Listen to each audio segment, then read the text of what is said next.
সময়ের স্রোতে আমরা সবাই বড় হয়ে যাই, ব্যস্ত হয়ে পড়ি নিজের সংসার আর জীবন নিয়ে। কিন্তু এই ব্যস্ততার মাঝেও আমাদের মনে রাখা উচিত, পৃথিবীর সবচেয়ে নিরাপদ এবং শান্তির জায়গা হলো মায়ের কোল। আসসালামু আলাইকুম। বাংলাদেশি ব্লগার নূর হারুনা চ্যানেলে আপনাদের সবাইকে স্বাগত। আপনারা কেমন আছেন? আমি আলহামদুলিল্লাহ ভালো আছি।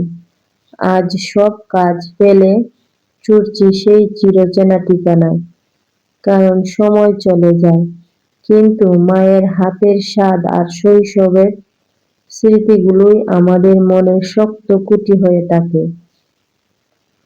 আজ যখন মায়ের বাড়ির এই রাস্তা দিয়ে যাচ্ছি, তখন মনে হচ্ছে আসলে সুখ তো অনেক দামি বিল্ডিং বা নামি দামি গাড়িতে নেই। সুখ আছে ছোটবেলার সেই খেলার মাঠে, নদীর বাতাসে আর মায়ের হাতের সাধারণ এক লুকমা খাবারে।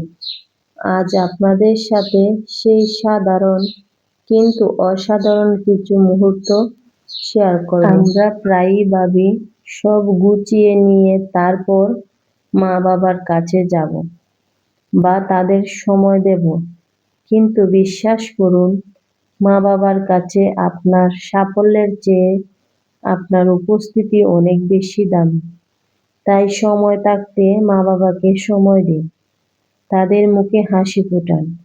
আমার বাবা নেই, অনেক ছোটবেলায় বাবা মারা গিয়েছিলেন। তখন বড় ভাই আমাদের পড়াশোনা, বিয়ে সবকিছু বড় ভাই করেছেন। আলহামদুলিল্লাহ, আমার ভাই অনেক ভালো মানুষ। আমরা 2 ভাই 2 বোন। আমি আজ যাচ্ছি আমার মায়ের হাসি মুখ দেখতে। আপনারাও চলুন আমার সাথে, দেখুন এই পথটা আমার কত চেনা। রাস্তার এই মোড়গুলো পার হলেই বুকটা দগদগ করে ওঠে। বন্ধুরা, এই মাঠটার দিকে একটু দেখুন, এই বিশাল বড় একটা মাঠ। এই বিশাল বড় মাঠে আমাদের ছোটবেলা কেটেছে। যখন ছোট ছিলাম তখন এখানে আমরা অনেক খেলা করেছি, দৌড়াদৌড়ি করেছি। তখন জীবনটা কত সুন্দর ছিল। এখন চারপাশে অনেক পরিবর্তন, কত বড় বড় বিল্ডিং হয়ে উঠেছে, প্রচুর গাড়ি ঘোড়া চলছে রাস্তায়, মানুষের ভিড় বেড়েছে। আগে হয়তো এত কোলাহল ছিল না, কিন্তু সেই পুরনো স্মৃতিগুলো ঠিক আগের মতোই সতেজ আছে। আপনাদের সঙ্গে কথা বলতে বলতে ছোটবেলার অনেক কথা বলে ফেললাম। মায়ের বাড়ির অনেক কাছে চলে এসেছি। এখন অল্প একটু জায়গা, আমি আর আমার ছেলে হেঁটে যাচ্ছি। মায়ের বাড়িতে আমি আর আমার ছেলে এসেছি। মেয়ে আর ওর বাবা আসেনি, তারা বাসায়। অবশেষে কিন্তু পৌঁছে গেলাম মায়ের বাসায়। বন্ধুরা, যারা আমার ভিডিওটি দেখতেছো, অবশ্যই লাইক দিয়ে ভিডিওটি কন্টিনিউ করে নেবে। আর ভালো লাগলে কমেন্ট করবে। আপনাদের কমেন্ট পড়তে কিন্তু আমার কাছে অনেক ভালো লাগে। তো আলহামদুলিল্লাহ পৌঁছে গিয়েছি, এখন ফ্রেশ হয়ে নেব। অনেক দিন পর আসলাম এখানে। আসার সাথে সাথেই যেন অন্যরকম একটা প্রশান্তি লাগে। আর এই যে দেখুন, আমার সোনামণি ছেলেটা অলরেডি তার নানুর কাছে এসেই খাবার খাচ্ছে। মায়ের হাতের ছোঁয়ায় ওর খাওয়াটাও যেন বেশি তৃপ্তির। বাচ্চাদের আনন্দ দেখলে নিজের ছোটবেলার কথা মনে পড়ে যায়। আমি ফ্রেশ হয়ে চলে আসলাম রান্নাঘরে। এসে দেখি আম্মু রান্না করতেছে আমাদের জন্য। তো ওনাকে বলেছিলাম রান্না না করতে, এত বেশি আয়োজন না করতে। মা কি বলুন, কারো কথা শুনবে? যখন এসেছি তখন অনেক সকালবেলা থেকে উনি খাবারের জন্য অনেক আয়োজন করেছিলেন। তো আমি কি করলাম, আমার মায়ের সঙ্গে একটু হেল্প করছিলাম। আমার ছোট বোনও এসেছে। এদিকে আমার আম্মু এখানে সাদা বিরিয়ানি করবে। তো আমি আপনাদেরকে দেখিয়ে দিচ্ছি। প্রথমে কিন্তু আমার আম্মু পেঁয়াজটা হালকা ব্রাউন করে ভেজে নিয়ে তারপরেতে পোলাওয়ের চাল দিয়েছেন। মায়ের হাতের রান্না শেয়ার করার একমাত্র কারণ হচ্ছে, আপনারা যারা বন্ধুরা মাকে মিস করতেছেন, তো এভাবে আমার মায়ের হাতের রান্না দেখে বাসায় অবশ্যই ট্রাই করতে পারেন। সেজন্য আপনাদেরকে রেসিপিটা দেখিয়ে দিচ্ছি। তো এদিকে আম্মু পোলাওয়ের চালগুলা আগে থেকেই ধুয়ে পরিষ্কার করে রেখে দিয়েছিলেন। তো এখন আমি আম্মুকে একটু সাহায্য করছি। আমি এই চালগুলোকে ভালোভাবে নেড়ে দিচ্ছি উল্টে-পাল্টে। এভাবে চালগুলাকে আমরা ভেজে নেব। তো আমার আম্মু কিন্তু এদিকে আবার মাংস রান্না করবে, সেজন্য উনি মশলা রেডি করতেছেন। আর আমি এদিকে চালগুলোকে ভালোভাবে ভেজে নিচ্ছি। তো চালগুলো মাশাআল্লাহ খুব সুন্দর ভাজা হচ্ছে। এদিকে আম্মু কিন্তু অন্য একটা পাত্রে গরম পানি বসিয়ে দিয়েছেন। এখন গাজর কুচি করে দিচ্ছেন। আপনারা কারা কারা এভাবে গাজর দিয়ে পোলাও খেতে ভালোবাসেন অবশ্যই কমেন্ট করে আমাকে জানাতে পারেন। আমরা সবাই কিন্তু জানি গরম পানি দিয়ে পোলাও কিংবা বিরিয়ানি রান্না করলে খুব ঝরঝরে হয়। তো এদিকে তো আম্মু পাত্রের মধ্যে গরম পানি বসিয়ে দিয়েছেন আর এখন ভালোভাবে মিশিয়ে নিচ্ছেন। আমি বলেছিলাম যে আমি নেড়ে মিশিয়ে নিচ্ছি, তা আম্মু বললেন না, তুমি দাঁড়িয়ে ভিডিও করে নাও আর আমি এগুলাকে নেড়ে মিশিয়ে নিচ্ছি। তো আমার আম্মু বয়স্ক মানুষ, তো উনি যাই করতেছেন আলহামদুলিল্লাহ। আমরা অবশ্যই না করে দিয়েছিলাম যে এতগুলা জিনিস আয়োজন না করার জন্য। তো মা বলে কথা, মা কি আর কখনো কারো কথা শুনবে? উনার কি আর মনে বুঝবে? এদিকে আমার ছোট বোনের বাচ্চা আছে, সেজন্য সে বাচ্চাকে গোসল করিয়ে তারপর ঘুম পাড়াচ্ছে। আর আমি এদিকে আমার আম্মুর সঙ্গে একটু হেল্প করতেছি। তো আম্মু এখন গরম পানি দিয়ে দিচ্ছেন বিরিয়ানিতে। তো মাশাআল্লাহ বিরিয়ানিটা কিন্তু সেই যেমন সুন্দর হয়েছিল দেখতে, আলহামদুলিল্লাহ খেতেও কিন্তু অনেক মজা হয়েছিল। এই বিরিয়ানিটা আপনারা বাসায় ট্রাই করে দেখতে পারেন। এখন কিন্তু পরিমাণ মতো পানি দিয়ে দিচ্ছেন।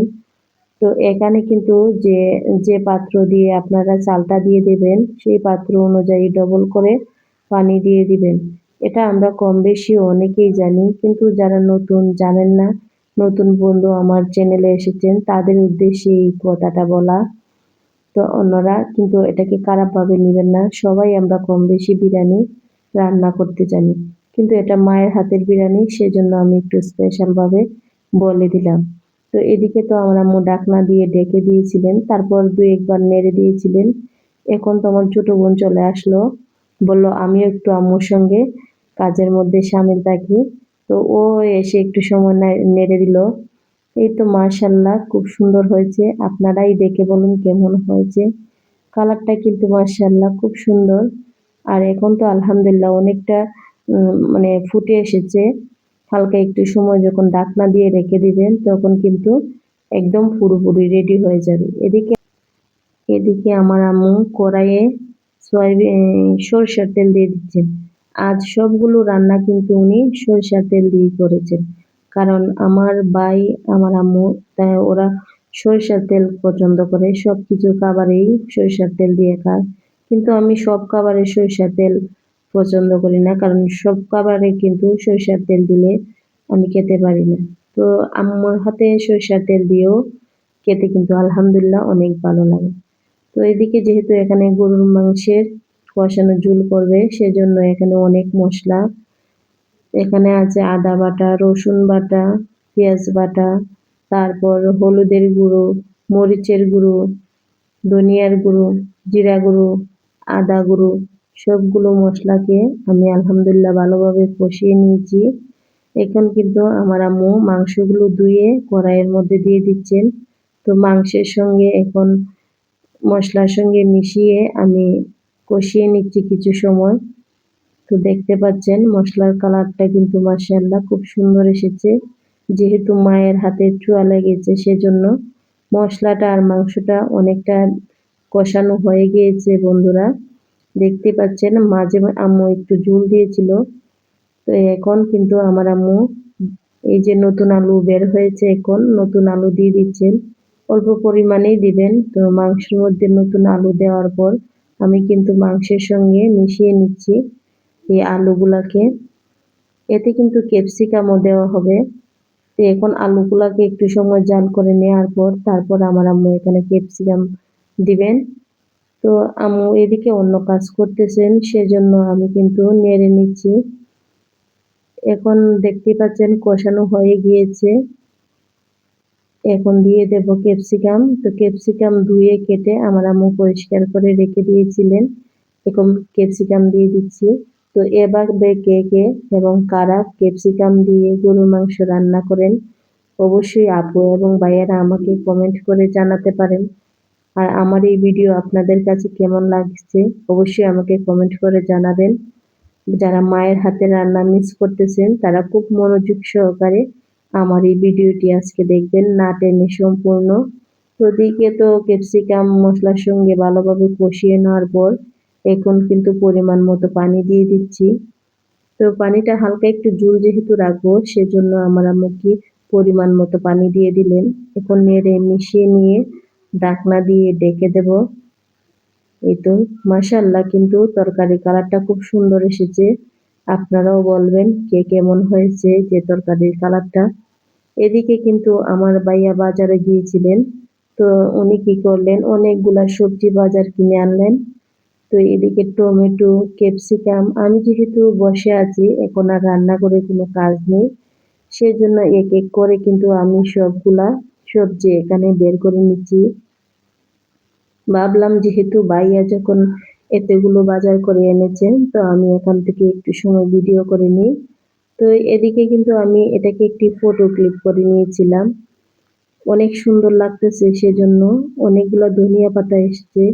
তো আমি কি করলাম, অবসর সময় যেহেতু বসে আছি সেজন্য ধনিয়া পাতাগুলো আমি বেছে নিয়েছিলাম। আর এদিকে সিম নিয়ে এসেছে, সিমগুলো কিন্তু খুব সুন্দর, ছোট হলেও অনেকগুলা বীজে একবারে ভরপুর, দেখতেই পাচ্ছেন। তো এখান থেকে অনেকগুলা সবজি কিন্তু ভাইয়া আমাকে দিয়ে দিয়েছিলেন। আজ প্রথম ভাই আমাকে নিজের হাতে অনেকগুলো সবজি দিয়েছেন, কারণ উনি অনেক সময় তো বাসায় থাকেন না, আর যেহেতু বাসায় আছেন সেজন্য আমাকে অনেকগুলো সবজি উনি দিয়ে দিয়েছিলেন। তো এদিকে কাঁচামরিচ, তো কাঁচামরিচেরও আমি বোটাগুলো ফেলে দেব। তো আপনাদেরকে দেখিয়ে দিচ্ছি রান্না বান্না কিন্তু আলহামদুলিল্লাহ বেশিরভাগটাই হয়ে এসেছে। এই তো খাবারে আমার আম্মু খাবার পরিবেশন করে দিয়েছেন। বলছেন যে ভাইয়ের সঙ্গে খেয়ে নিতে, কিন্তু আমি এখন ভাইয়ের সঙ্গে খাচ্ছি না সেজন্য একটু আমি ভিডিও করে নিচ্ছি।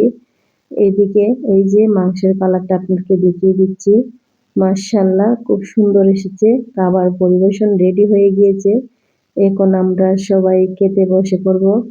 তো ভাবলাম যে ভাই যেহেতু মানে ভাইয়াকে আগে খাবারটা দিয়ে দাও, আম্মুকে বললাম যে ভাইয়া খাবার পর তারপর আমরা খাবার খাবো।